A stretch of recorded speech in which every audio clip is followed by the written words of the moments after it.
ব্রহ্মার্পণং ব্রহ্মহবি। বলা হচ্ছে ব্রহ্মার্পণং ব্রহ্মহবি ব্রহ্মাগ্নৌ ব্রহ্মণাহুতম ব্রহ্মৈব তেন গন্তব্যম ব্রহ্মকর্ম সমাধিনা। যে যজ্ঞে অর্পণ ব্রহ্ম, ঘৃতাদিও ব্রহ্ম এবং ব্রহ্মরূপ কর্তার দ্বারা ব্রহ্মরূপ অগ্নিতে আহুতি প্রদান ক্রিয়াও ব্রহ্ম। এরূপ যজ্ঞকারী যে ব্যক্তির ব্রহ্মেই কর্ম সমাধি হয়েছে তার উপযুক্ত কর্মের ফল প্রাপ্তিও ব্রহ্মই হয়। একদম ভারতীয় দর্শনের কোর কথা। যা কিছু করেছো তা তুমি করনি, ব্রহ্ম মানে বিরাট, এই বিরাট করেছে, তুমি কিছু করনি। ব্রহ্মার্পণম, যা কিছু তুমি দিয়েছো তুমি দাওনি, ঠিক আছে, তা অর্পিত হয়েছে। বাঘের মুখে তুমি যদি পড়ে যাও, তুমি কি বলবে আমি আমার ঘাটটা অর্পণ করলাম? অর্পিত হয়ে যাবে, তোমার জীবন আর তোমার নয় তখন। তো জীবনে যা কিছু আমি দিচ্ছি, হ্যাঁ, তা পুরো কার্যকারণের মধ্যে এই মুহূর্তে আমার থেকে অন্যের কাছে যাওয়ার ছিল। টাইম পড়াশোনাতে দিচ্ছ, ভেবো না তুমি করেছো, তোমার পুরো সমাজ ব্যবস্থা তোমাকে দিয়ে করিয়েছে, তোমার চিন্তা ভাবনা তোমাকে দিয়ে করিয়েছে। পাশের বাড়িতে গিয়ে দেখো সেখানে আম করাচ্ছে আর তুমি পড়ছো। তো টাইম যে তুমি অর্পণ করছো এই বিরাট কার্যকারণের দ্বারাই গাইডেড হচ্ছে। এখন যদি কার্যকারণ এরাম থাকে, সিনেমার মতো বাবা মরেছে মা মরেছে, এখন তুমি রিক্সা চালাবে। কিন্তু আমার যখন করি মনে হয় আমি সময় দিয়েছি, আমি এনার্জি দিয়েছি, আমি ইনভেস্ট করেছি, কিন্তু সিচুয়েশন বদলাবে এবং তুমি বদলাবে। এই করতে গিয়ে ভারতীয় দর্শনে একটি বড় ভুল হয়ে গেছে, বলছে সিচুয়েশন বদলাবে আর আমি নিজেকে শক্ত করে ধরে থাকবো, আমি বদলাবো না। ব্যাপারটা খুব আন্তরিক ছিল, বদলাতে তোমায় হবেই। সেরকম যখন সিনেমার মধ্যে দেখায় চারদিকে আগুন লেগে গেছে, যোগী চারদিকে একটা বলয় হয়ে গেছে, যোগী পুড়ছে না, এরকম কিন্তু হওয়ার নয়, খুব সাবধান। ভারতবর্ষ গল্পসিদ্ধ, তারা যত দূর পারে গল্প বলে, যত রকম পারে গল্প বলবে। পাতা পড়েছে বলে পাতা হাঁটতে শুরু করেছিল, শুকনো পাতা কাঁচা পাতাকে গিয়ে বললো, কাঁচা আম মিঠা আমকে গিয়ে বললো।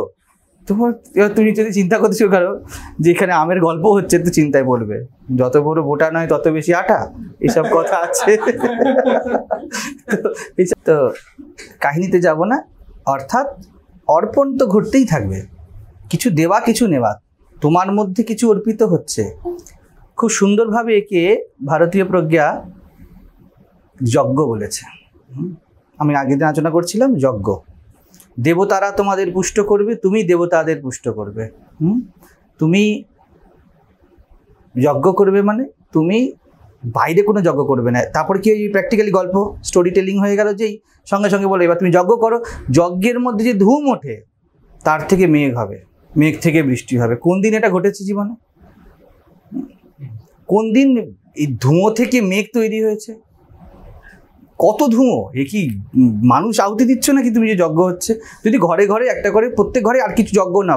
আগেকার দিনে কিচেনে চুল্লি জ্বলতো, কাঠের রান্না হতো, তাহলে প্রত্যেক ঘরে যদি কাঠের রান্না হতো মোটামুটি, তাহলে যদি হয় তাহলে কি এই কাঠের ধুঁয়ো থেকে আকাশে মেঘ হতো? স্টোরিকে নিয়ে নিয়েছে এমনিভাবে। মূল বিষয় কি? তোমার এই যে শরীরের তাপ, এটা অগ্নি। বারবার বলেছে অগ্নিতত্ত্ব, অগ্নিতত্ত্ব। মৃত ব্যক্তি যেই হয়ে যায় তার মধ্যে অগ্নিতত্ত্ব গুল হয়ে যায়। আর এই যজ্ঞ চলছে না, যজ্ঞে যেমন আমরা জল দিয়ে দিই তো মৃত শরীর তেমন শীতল হয়ে যায়। ভাবনাটাই এই। তো যতক্ষণ শরীরে এই যজ্ঞ চলছে তোমাকে আহুতি দিতে হবে। চোখ দেখবে, কান শুনবে, এই আহুতি অর্পণম, ব্রহ্মার্পণম, ঠিক আছে? ওই জন্য খাওয়ার সময়, দেখার সময় সব কিছুই সম্মত ব্রহ্মার্পণম। তো কি ব্রহ্ম হবি, যা কিছু আছে এই দেবতারা কি গাছের ফল, বরুণ দেবতা যদি জল না থাকে তাহলে গাছে কি ফল ধরবে? তো বরুণ দেবতার অবদান তোমার ফল। বৃষ্টি যদি না হয় ইন্দ্র দেবতার অবদান, সূর্য যদি না থাকে আদিত্য দেবতার অবদান, ঠিক আছে? এরমভাবে সব কিছু, যম বলো অন্য কিছু বলো, কেউ জন্মাবে কেউ মরবে, সব দেবতার অবদানে কি হয়েছে? দেবতারা তোমাদের পুষ্ট করলো, এই সব তোমাদের মধ্যে অর্পিত হলো, দেবতার দ্বারা তোমাদের অর্পিত হলো। কারণ তুমি তো ইউনিক, এখন আপেলের দ্বারা ট্যাপেল কিছু বানাতে পারবে না, তোমাকে নিয়ে সেই আপেলকে নিয়ে ক্রসব্রিড করে ট্যাপেল বানাতে হবে। তো মূল কথা, অস্তিত্ব তোমাকেই সব জিনিস তোমার মধ্যে অর্পিত করেছে। এবং এর ফলে কি হলো? তুমি তোমার মধ্যে থেকে এবার যা আউটপুট বেরোবে তার দ্বারা তুমি দেবতাদের তুষ্ট করো, অর্থাৎ সংরক্ষিত করো, এদের সাথে সন্তুলিত থাকো। পশু পাখি, গাছপালা, মানুষ, মাটি, জল, তো তুমি অর্পণ করছো, ইনি অর্পণ করছো। আমি আগের দিন বলছিলাম শিবসূত্রের ক্লাসে যে ভারত দেবতাকে উঁচু আর মানুষকে নিচু ধরেনি, দুজনকে সমান সমান জায়গা দিয়েছে। এ সূক্ষ্ম বার্তা আছে, আমি তাতে ঢুকবো না, তাহলে এগিয়ে যাবে।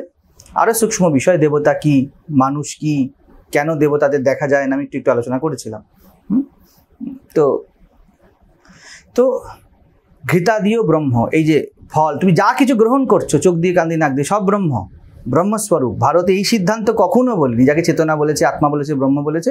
এখানে ব্রহ্ম শব্দটাকে আমি নিচ্ছি বিরাট ধরো। তুমি যেই আপেলটি গ্রহণ করেছো ওইটুকুনি নয়, ওর বিরাট যাত্রা, পুরো ব্রহ্মাণ্ডতে সমাহিত হয়েছে। ওর মধ্যে পঞ্চতত্ত্ব পুরো বসে আছে, মাটি আছে, রূপ রস শব্দ গন্ধ স্পর্শ সব দিয়ে একটা আপেল নির্মাণ আছে। ফুলটি সব হোল্ড করে আছে। তো যা আহুতি দিচ্ছ তা ব্রহ্মই। মনে হচ্ছে ছোটোর মধ্যে সমুদ্রের থেকে এক অঞ্জলি জল তুলে নিয়েছে, তুমি পুরো সমুদ্রকে ধারণ করেছো, মনে হচ্ছে এইটুকুনি, এটা পুরো রিপ্রেজেন্ট করেছে সমুদ্রকে। ঠিক আছে, ব্রহ্মরূপ কর্তার দ্বারা তোমার মধ্যে যে করার ইচ্ছা জন্মাচ্ছে, হিসাব মতো যত খাচ্ছ দাচ্ছ তার থেকেই তোমার ইচ্ছা সৃজন হচ্ছে, আলাদা কিছু নয়। আমাদের মনে হয় আমি খাই এবং আমাদের ইচ্ছা হয় তারপরে আমি কাজ করি, আজ্ঞে নয়।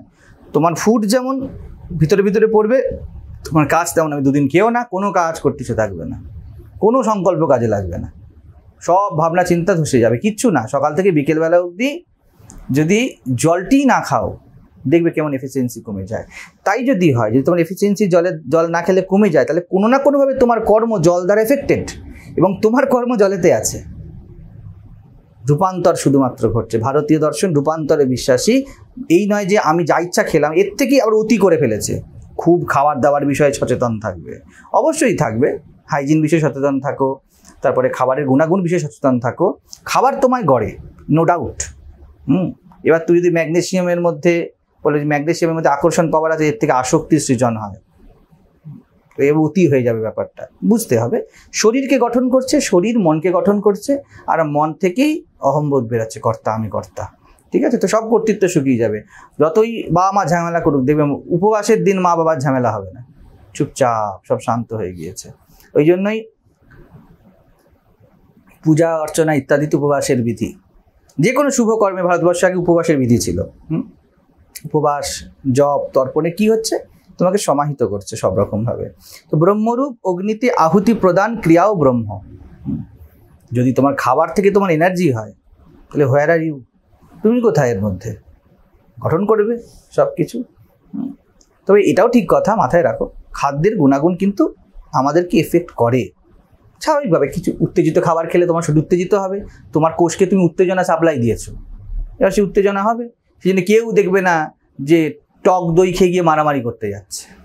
ঠিক আছে, পরীক্ষার আগেই টক দইটা দেবে, যাও একটুখানি মাথা ঠান্ডা রাখার বিষয়। এখন কেউ খেতে পারে কোনো ডায়েটিশিয়ানের, কিন্তু বেশ বলে যা বাবা একটু বরফ ঠরফ মাথায় দিয়ে যা লড়তে হবে তোকে, এরকম নয়।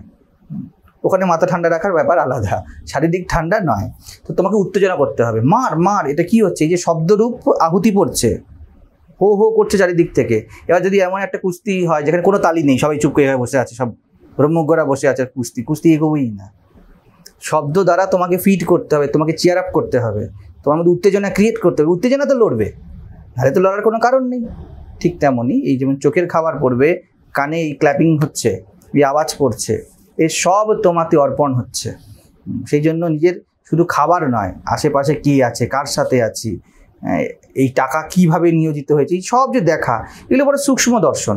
কিন্তু এগুলোকে কী করে ফেলি আমরা? গ্রস অবস্থাতে এগুলোকে একটা লেবেল লাগিয়ে দিই। ও চুরি করে এনেছে, ভাই টাকায় কোনো সমস্যা নেই, নোটের মধ্যে কিছু আছে, নোটের মধ্যে কিছু নেই। যদি হয় সেটা বড় সূক্ষ্ম তন্মাত্রার বিষয়, যে চুরির টাকা, পাপের টাকা, একটা সময় অবধি গেলে পাপের টাকা, তারপরে সবই কনসেপ্ট, কিছু না। টাকা না বাপের হয় না পুণ্যের হয়, টাকা যার পকেটে থাকে শুধু তার হয়। তো তো এগুলো অতি করে ফেলবো না। এগুলো কোন স্তরের? একদম পরিষ্কার, এগুলো মাঝামাঝি স্তরের বিষয়, যেখানে সাধকের মন স্থূল থেকে সূক্ষ্মে উঠেছে এবং একদম সহজ হয়ে যায়নি। এই মাঝামাঝি স্তরের এইসব কথা, যেই নিয়ে ভারতীয় মডার্ন অধ্যাত্ম চলছে। একজন বলবে সব ভুল, সেও পুরো ঠিক বলছে না। মাথায় রাখো, আজকাল এটাও ট্রেন্ড বেরিয়েছে যে ধরে নেবার যে যেটাই বলছে সবই ভুল, যেটা চোখে দেখা যাচ্ছে না সেটাই ভুল। সে সব ভুল নয়, ঠিক আছে? অসার থেকে সারটা বের করতে হবে। কিছুটা ঠিক, কিছুটা জায়গাতে হয়। আবার যদি এরকম মনোরোগ হয়ে যায়, যেমন আমি আগের দিন বলছিলাম, সিনেমাতে যা কিছু দেখাচ্ছে সেই স্টোরিগুলো কোত্থেকে নেওয়া হয়? সংসার থেকেই নেওয়া হয়। কারণ কোনো স্যাটার্ন থেকে তো কোনো স্টোরি ক্রিয়েট করা হয়নি। তাহলে সিনেমাতে তুমি যা দেখছো মোটামুটি সামসর্ট এই সমাজেরই প্রতিবিম্ব, ঠিক আছে? তাহলে সিনেমাকে আমি রিয়েল বলতে পারি, কিছুটা রিয়েল। এবার সিনেমার থেকে বেরিয়ে গিয়ে তুমি সিনেমা থেকে আর বেরোতে পারছো না, সিনেমাই মাথায় ঘুরছে, কেন ওকে মারলো, এবার তোমাকে ডাক্তার দেখাতে হবে। তো কি, এক, সিনেমাকে পুরো মিথ্যে কথা বলে দেওয়া ভুল, আবার সিনেমাকে পুরো সত্য ধরলে তুই পাগল। তো মাঝামাঝি স্তরে কোথাও বুঝতে হবে একটা সূক্ষ্ম তন্মাত্রা আছে, কিন্তু তাকে অতি করে ফেলবো না, যে এমন হলো যে তন্মাত্রাতেই চলছে, হাতটাতে উঠছে না, দেখ না এখান থেকে এক তন্মাত্রা এলো, উপর থেকে তন্মাত্রা এলো, তারপরে হাত থেকে গেল। বর্তমান গুরুরা কিছুটা এরকম করেন। কিছু হয়ে গেলেই বলছে, হঠাৎ করে বসে আছে, বলছে আয় মা, এই সরে যাও, তারাও ভাবছে মা কোথাও আছে আশেপাশে, সে রাস্তা ফাস্তা করে দিল, সামনে আসলো, তাই কথা বলছে, একটা অকওয়ার্ড প্রশ্ন করে ফেলেছে, প্রশ্নটাকে অ্যাভয়েড করতে হবে, তখন মা চলে আসে, কিছু তো উত্তর নেই, তখন বিভিন্ন রকম ব্যবস্থা ক্রিয়েট করতে হয়। এবার যদি তুমি বলে দাও যে মা বলে কিছু কখনো নেই, তুমি সম্পূর্ণ ঠিক নয়, আবার সম্পূর্ণ ভুলও নয়, অবশ্যই আছে। এবং মনোময় মূর্তি তাও গঠন হয়, এতে কোনো সংকট অসুবিধা নেই, তা সাইকোলজিক্যাল অবশ্যই গঠন হতে পারে। এবং ব্যক্তি যে সবসময় মিথ্যা কথা বলছে তাও নয়। তো আমাদের অসার এই যে প্রিটেন্ড করা, অভিনয় করা, এটাকে সরিয়ে দিতে হবে, মূল জিনিসটাকে নিতে হবে। এবার এই কথাও বলে দেবো যে মা কালীকে যে দেখছে সে আলটিমেটে পৌঁছে গেছে, না, আলটিমেটেও পৌঁছায়নি, সে একদম নিচেও নেই, একদম উপরেও নেই, মাঝামাঝি আছে, ঠিক আছে? তো এরূপ যজ্ঞকারী যে কোনো ব্যক্তির ব্রহ্মে কর্ম সমাধি হয়েছে, অর্থাৎ সে কর্মগুলোকে বিরাটের স্তর থেকে দেখছে, সম, তার ধি মানে বুদ্ধি সম হয়েছে, যে কর্ম কোনো ব্যক্তির দ্বারা গাইডেড নয়, অস্তিত্ব দ্বারা গাইডেড। ব্রহ্ম কর্ম সমাধি না। এবং শেষ কথা খুব সুন্দর বলল, কর্মের ফল প্রাপ্তিও ব্রহ্মই। ফল মানে ভালো হোক মন্দ হোক যা হোক, সে কি বুঝে যাবে? যদি আমি না করে থাকি, এর ভালো মন্দ ফল কি আমি করেছি? আচ্ছা ঠিক আছে, তাহলে আমি করিনি, তাহলে ভালো মন্দ বলে ইন্টারপ্রিট কে করছে? আমি করছি। তাহলে আমি যদি কর্ম না করে থাকি, ফলে যদি আমার অধিকার না থাকে, তাহলে ভালো মন্দ মাঝখানে আমি কেন বলছি? ভালো মন্দ তো কোনো একটা বিন্দু থেকেই দেখলে হবে, এই বিন্দু থেকে দেখলে মনে হচ্ছে ও ঠিক ও ভুল। তাহলে যদি আমি বুঝেই গিয়েছি যে বিরাট কর্ম হচ্ছে, তাহলে তখন কর্মফল কি করে ত্যাগ হয়ে যায়? সে বলে কর্মের ফল তো একদম ফলেছে, থাপ্পড় মেরেছে, একদম ঠাসিয়ে গাল লাল করে দিয়েছে, কর্ম এবং কর্মফল ফলেছে। কিন্তু ব্যক্তি বুঝতে পারে যে এটি এই নয় যে হঠাৎ করে চলতে চলতে থাপ্পড় মেরে দিল। বাদর চুলকাচ্ছিল আর তাকে চুচু করছিলে, তাহলে ঘুরে এক চর পড়লো গালে।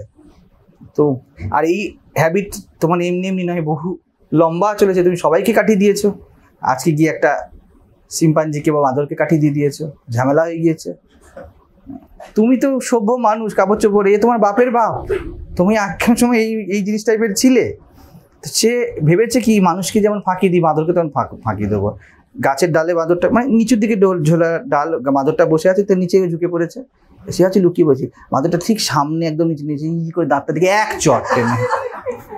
ওর কি বাঁদর কি বাঁদরাবি না, এগুলো তো নিত্য সিদ্ধ, ও রোজ প্রত্যেক মুহূর্তে এটা করছে, আর ওর সাথে পায়তারা করতে গেছে। তো তোমার কাটি দেওয়ার নেচার কোনো সময় ফল ফলাবে, কিন্তু তখন গাল রগড়াতে রগড়াতে বলো কি, আমি করিনি, আমি কর্তা নই। তো যাই হোক, কর্মফল প্রাপ্তিও ব্রহ্ম, অর্থাৎ শেষ পর্যন্ত গিয়ে বলো না যে আমি তো খুব ভালো ভালো করেছিলাম, আমার সাথে খারাপ হয়েছে। না তোমার সাথে ভালো হয়েছে, না তোমার সাথে খারাপ হয়েছে, কি হয়েছে? যথার্থ হয়েছে, এটাই হওয়া উচিত। তো অ্যাকসেপ্ট করো, সেটিও ব্রহ্ম।